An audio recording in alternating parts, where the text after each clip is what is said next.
very, very warm welcome to my podcast, Subtle Medicine. My name is Anna, and today I'm going to talk about a topic that I feel deeply passionate about. I think it's super important, and it's about why mold exposure affects people so differently, and why homeopathy can offer a solution to people who have been feeling really stuck with other methods, who have been feeling really stuck and confused about protocols, where to start treatment, who to turn to, what to invest money, time, and energy in. And so I would like to clear the air out behind all these things and give you some ideas on how I think treatment of mold illness should look like. So let's start with why is it that people can experience the same exposure and have completely different symptoms or no symptoms at all. Obviously, it is because as individuals, we are different. We all have very different bodies, different genetics. We have different susceptibilities. Some of them we carry since birth, like there might be genetic susceptibilities, there might be hereditary susceptibilities, there might be things that we accumulated over the years. So we all come from a different kind of baseline when we get exposed to mold. And we can all react in a variety of different ways. And that is going to really depend on our past experiences and again on hereditary patterns as well that we inherit from our parents and from our ancestors. But then also there's another factor to this, is that the mold species, the mycotoxins that we come across might also be different in different environments. And they might affect different body systems, different organ systems in our bodies. And one person who talks about this really, really well, I believe, is Dr. Jill Krista. So if you ever read any of Dr. Jill Krista's books, you will see that she is really good at talking about how the different mold species could affect us differently, and how when you treat them with naturopathy, you might need different binders to bind to different toxins, to different mycotoxins. And so how I personally feel and think about this is that you have the person on one end who has their own kind of patterns, characteristics, weaknesses, strength. And then you have the mycotoxin that also has its own characteristics, strengths, weaknesses, etc. So when you put the two and two together, it's very difficult to predict how someone is going to react. I would say it's downright impossible, because there are just so many variables. There are just so many different patterns in each of these players that it's very difficult to predict what is going to happen. There is also the question of toxic load. What else is the individual exposed to around that time when they experience mold exposure? They might be in an environment where there's a lot of radiation. They might be in an environment where they might consume a lot of heavy metals. So obviously all those toxins and other toxins as well, including EMFs as well, might add onto the picture. So they don't experience mold exposure in isolation. They are also experiencing all the rest of their environment, some of which they do take into their bodies on a daily basis. And so all these things can add up, and it make their toxic tolerance a lot weaker. It can make their toxic overload a lot larger, and their tolerance a lot less. So I would argue that it's not really the mold and it's not really the person, it's more like the two together coupled with everything else that goes on the environment that can develop into mold illness for one person and maybe absolutely nothing to another. And we haven't even talked about nervous system, we haven't even talked about emotions. A lot of people only develop mold illness and mold-induced symptoms after they have went through some kind of traumatic event, because that also weakens the nervous system and the hormonal system and the immune system and our detox capacity. So basically everything affects everything, and it's very, very difficult to pinpoint why is this person more sensitive than another. I don't think it's necessarily something that can be reduced into different genes, or it can be reduced to just trauma. It's also not something that can be reduced to what kind of mold do you have in your house or how much of it do you have in your house. Anyone who is exposed to mycotoxins for long enough time in high enough dose will develop some kind of symptoms. But are they going to develop those symptoms to a level where it's actually bothering them, where they actually notice what is going on? Or are they just going to write it off as asthma, eczema, whatever else they suffer from? So it's a very complex subject. And I think it's really important not to blame ourselves and call ourselves weak or too sensitive from experiencing mold, and not to let other people, talk us down or downright bully us or call us paranoid from, for developing symptoms from something that is invisible. If you think about it, a few years ago, we closed down entire countries. We didn't allow people to go to school, to go to work, to visit their loved ones because of something invisible. So if we took COVID seriously, why don't we take mold illness and mycotoxins more seriously? It can be tested for, but again, it's difficult to tell when that toxic threshold is going to be for one person. For one person, a handful of peanuts doesn't cause any adverse reactions.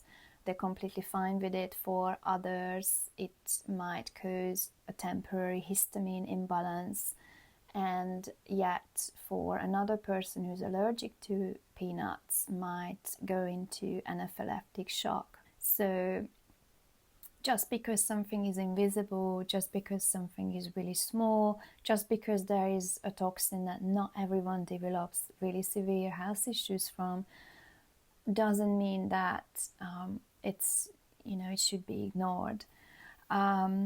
And it also doesn't mean that we need to be paranoid about it.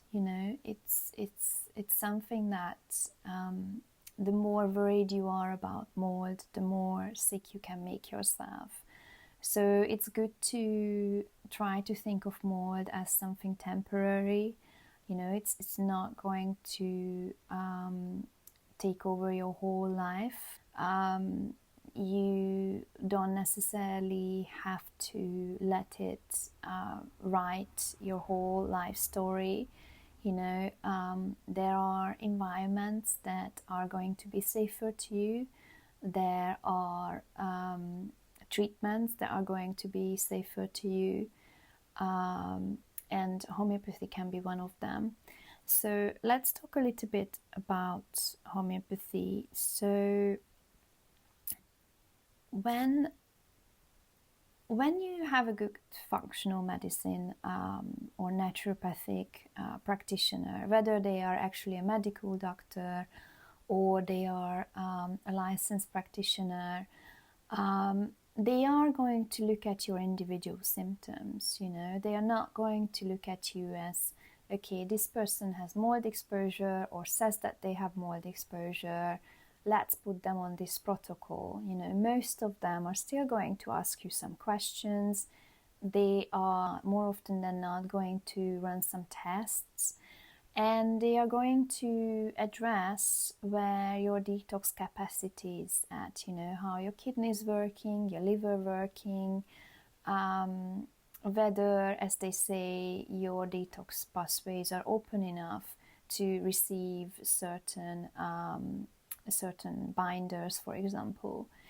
But what they're not going to do, and a homeopath does, is taking down all your individual symptoms and ask you a lot of questions about how they look like, feel like, how often they come on, what your other triggers are other than mold, and how long ago each of these symptoms started.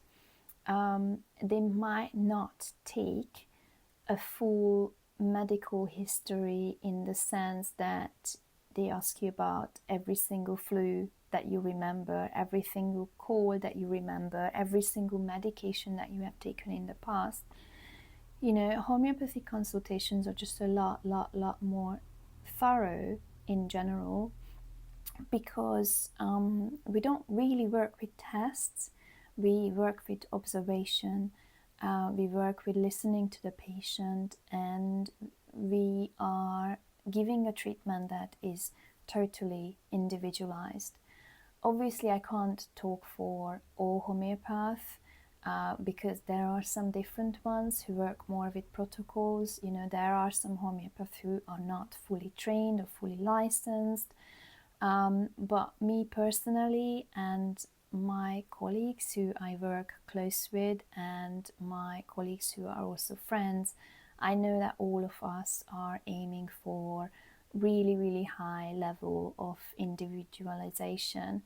And the reason behind that is because our understanding of health and disease and homeopathy is asking for it. Like, if we wouldn't ask you 110 questions, and if our consultations wouldn't be as long as they are, which for me is sometimes 2 hours for an initial intake, sometimes even a bit longer, then we wouldn't be able to do our job. We wouldn't be able to find the right remedies for you.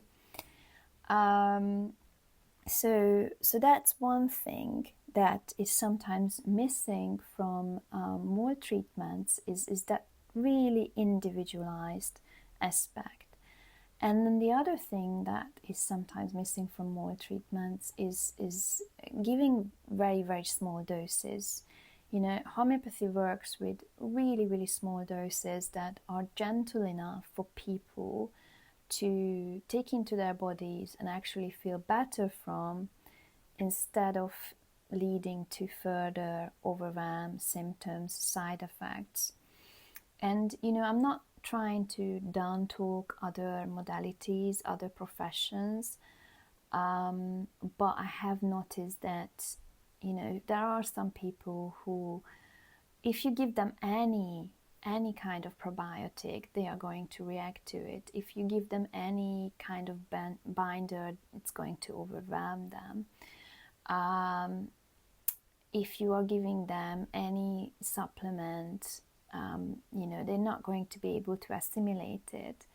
So my kind of point of view is, why go down the route of like higher doses only, if you could start with more gentle, lower doses? And I think the answer to that is that we all want quick fixes, and mold can really kind of get us into this type of thinking where the mold is the causing issue, is the root cause of the issue. So I want it out of my body as quick as possible. And so that's why people sometimes take higher doses. And not everyone is going to be sensitive to that higher dose. Some people are doing really well on them. So then, yay, okay, maybe you don't need homeopathy. That's great. But in my experience, a lot of people, they can't take those higher doses. It just completely overwhelms them. So I would say that at least a combined approach is probably what's best for most people. So using naturopathy and homeopathy together, or just start with homeopathy and later try to integrate some naturopathy into it, some herbs, some supplements. But if your body is highly reactive, if you have MCAS or POTS or anything like that, if you have PENS, I work with a lot of PENS families as well, then try to start with homeopathy and be really careful what supplements you are taking or giving to your child.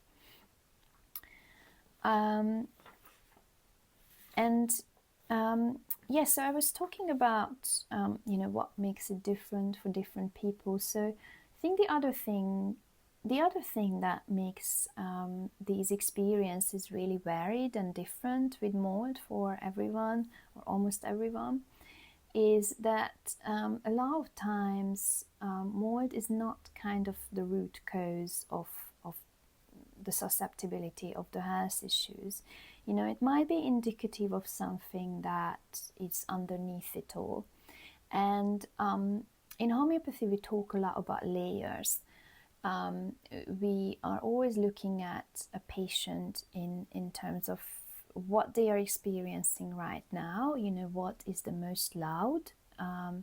What symptoms are asking, shouting for the most attention? And then what do they have underneath? What is that is a bit more quiet and older and maybe not flaring up at the moment, but it's still there on a weekly, monthly, yearly, 2-yearly, whatever basis.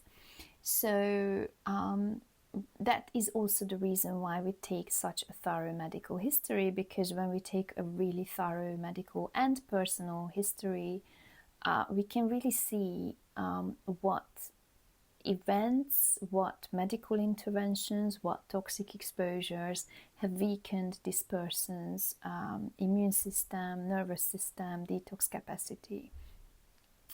So when we see all these causes on these different layers, we understand that we can't treat all of them at once. We will have to pick the one that is the most shouty, the one that is the most aggravated, the most flared up at the moment. And then later on, we can work on the other layers.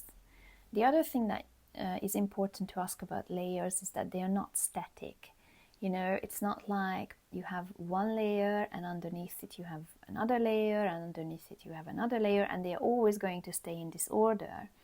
Because if it would work like that, I would just give people a bunch of remedies, enough for a year, and would just tell them, take it in this order, and then you're going to be fine by the end of the year.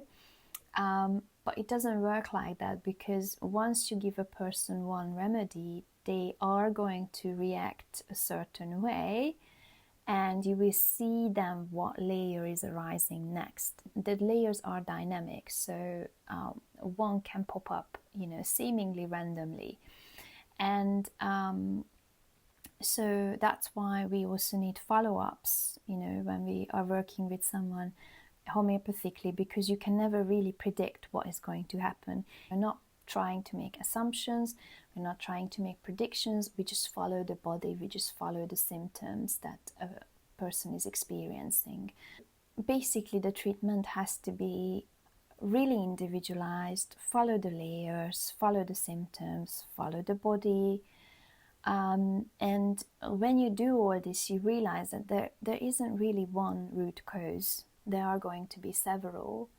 On one layer, there might be a mold exposure, But on another layer, you might see heavy metal exposure and it's just sitting there for years and it's causing some symptoms, it's occasionally erupting, and it's causing some behavioral and personality changes that obviously the patient got so used to that now it's part of their personality, it's part of their expression. They might have even used to like those qualities, but it's not really their truest self, it's not really their truest expression. It's just kind of like a reaction, a coping mechanism to some kind of underlying toxicity. Then let's say that there's a third layer that has been there since a patient suffered some kind of trauma. Let's say I had at least 3 people in my clinic over the years who suffer regular headaches after grief, and it started when they lost someone. They know that, they tell me that, or they remember it after 2-3 consultations, and they can recall almost the specific day, the specific moment when their headache kicked in at the first time. And they know it's connected to grief, but what can you do about it?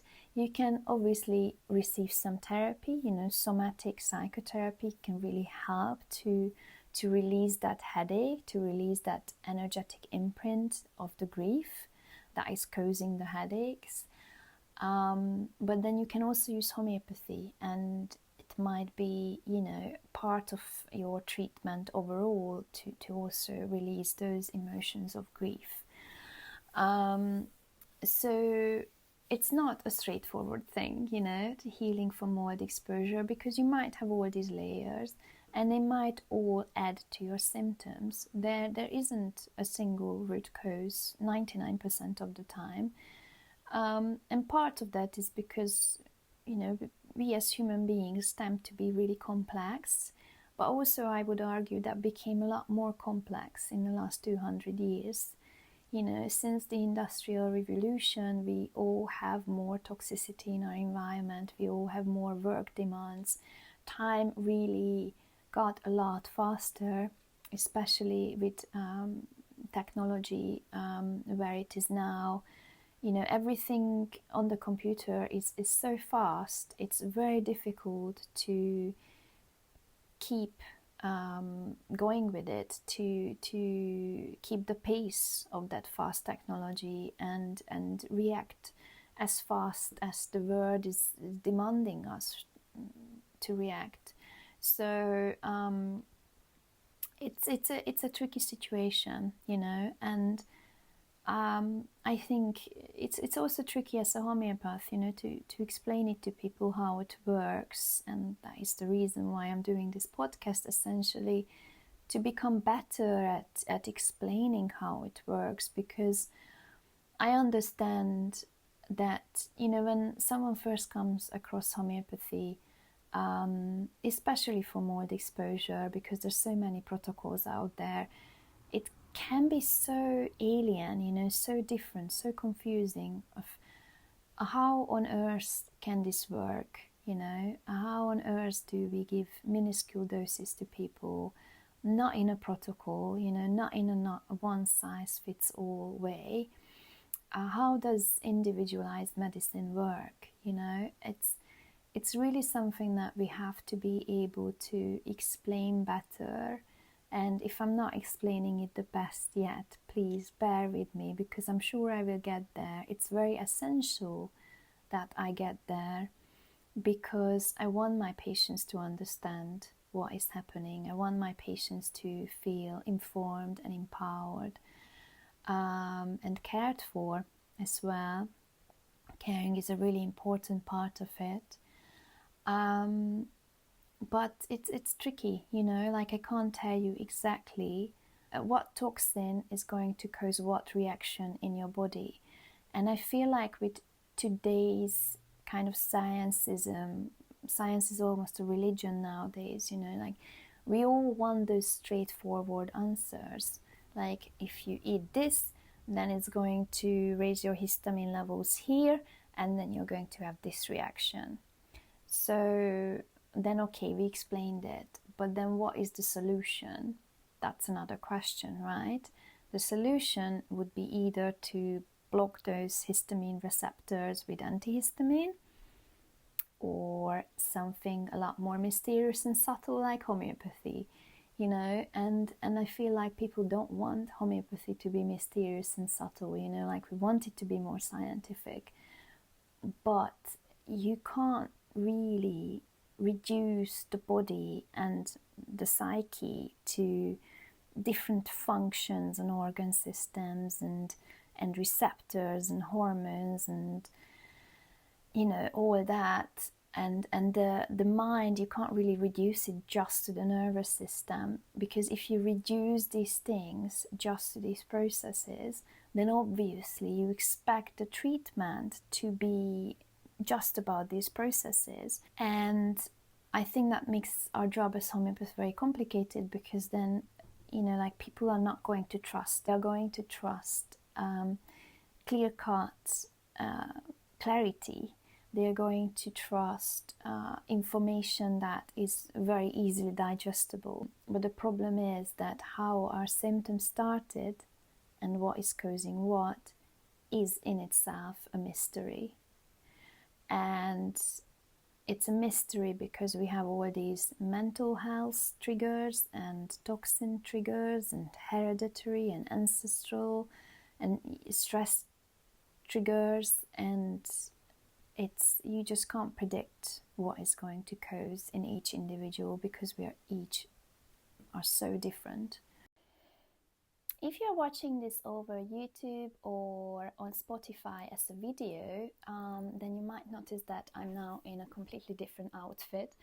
And that's because I recorded this episode over a week ago and I just got around editing it. And as I was editing it, I noticed that there's one topic that I completely left out from the episode, and that is bacterial and viral infections. So, many people who suffer from more severe mold symptoms, more severe symptoms after mold exposure, have also been, struggling with a tick-borne illness, a strep infection, long COVID, EBV. Basically, any bacterial or viral infection can affect us in a negative, sometimes downright traumatizing way, and so they will make us more susceptible to mold-related issues. It's also true the other way around. Some people spend years in a mold-ridden environment without realizing, or with realizing but not being able to make a substantial change. And so then let's say that they contract something like COVID, and they are then just going to develop so much more severe symptoms than they would have had if they wouldn't have been living in a moldy environment. And it's also true for tick-borne illnesses. A lot of times people get bitten by a tick and they have very little symptoms. The antibiotics seem to work really well for them, or the homeopathic tick protocols seem to work really well for them, and other people develop very debilitating symptoms. So it's again different for different people, but all these things are going to affect us to some extent. So I just thought it's really important to mention this, because it's another really important trigger, and it's another really important layer for a lot of people that I treat and work with, a lot of people that are sharing their stories with me. And so when we treat these people who have some kind of bacterial or viral infection in their past or present, then we also take this layer into account. So you might have a more mold-related layer with more mold-induced symptoms, but underneath it you might have a Bartonella layer, for example, or a COVID layer. So yes, I just really wanted to mention this because I think it's really important, and I feel really silly that I left it out earlier. But yeah, that's about it. Thank you so much for listening to this episode, and stay tuned for the next one. It's coming up in a few weeks, maybe a month, and I think I'm going to talk about protocols. But I'm not 100% sure yet, but I think it's going to be protocols. And in the meantime, if you want to listen to episode 1 and 2, they are a bit more about homeopathy in general. And then I also have a lot of learning resources on my website. My web address is annabhomeopathy.com. And under learning resources, I have different blog posts, a few webinars, a few ebooks. One of my ebooks is called Less is More, and it's mold specific. So it's about the homeopathic treatment or approach to mold-related illness and mold recovery. So check those out if you like. And again, thank you so much for listening. Have a good day.